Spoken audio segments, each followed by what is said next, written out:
நான் ஒர்க் பண்ண ஒரு 4-5 படத்து பேர் சொன்னீங்கன்னா எங்களுக்கு ரீகால் பண்ண முடியுது இல்லை? கண்டிப்பா. இப்போ சிட்டிசன் ஆகட்டும், கணக்கு ஏழாம் அறிவு முத்தமிட்டால் ஆகட்டும், ஏழாம் அறிவு. கண்டு கொண்டு யா. யுவா, ஐதெழுத்து, ம். யூனோ ஒர்க் பண்ண எந்த படம் அஃப்கோர்ஸ். பார்த்தீங்கன்னா திருப்பி சொன்னாக்கா ஓ அந்த சிட்டிசன்ற படம் எப்பயோ எடுத்தது. ம். இன்னும் அந்த பேர்லாம் ஞாபகம் இருக்குது ஆமா. மக்களுக்கு. அதுதான். நான் இப்போ ஏதோ ஒரு ஹோட்டலில் போய் தங்க போனேன். ஒரு அந்த இது கவுண்டரில் இருந்த ஒரு பேர் வந்து ஆனஸ்ட் ராஜ், ஓகே.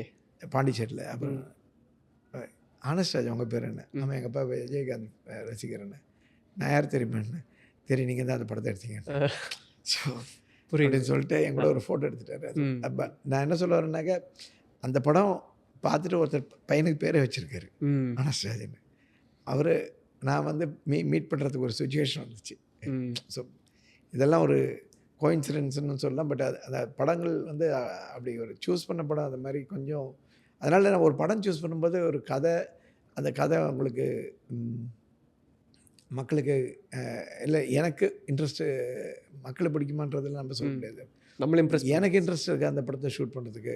ஓகே. நம்ம வீட்டில் குழந்தைங்கள பார்த்துக்க முடியாது, ஸ்கூலுக்கு கொண்டு போய் விட முடியாது, யாருக்கா உடம்பு சரியில்லைனா அட்டென்ட் பண்ண முடியாது. எல்லாத்தையும் மீறி நம்ம போய் அந்த படத்தை பண்ணோம்னா சாப்பாடு ரோட்டில் நின்று சாப்பிடுவோம், அன்டைமில் சாப்பிட்றோம், எல்லாம் பண்ணுறோம். ம். அது வந்து எதுக்குன்னா அந்த பணத்துக்குன்னாக்கா ஒரு ரியல் எஸ்டேட் பிஸ்னஸ் பண்ணால் அதை விட பணம் பண்ணலாம். ம்.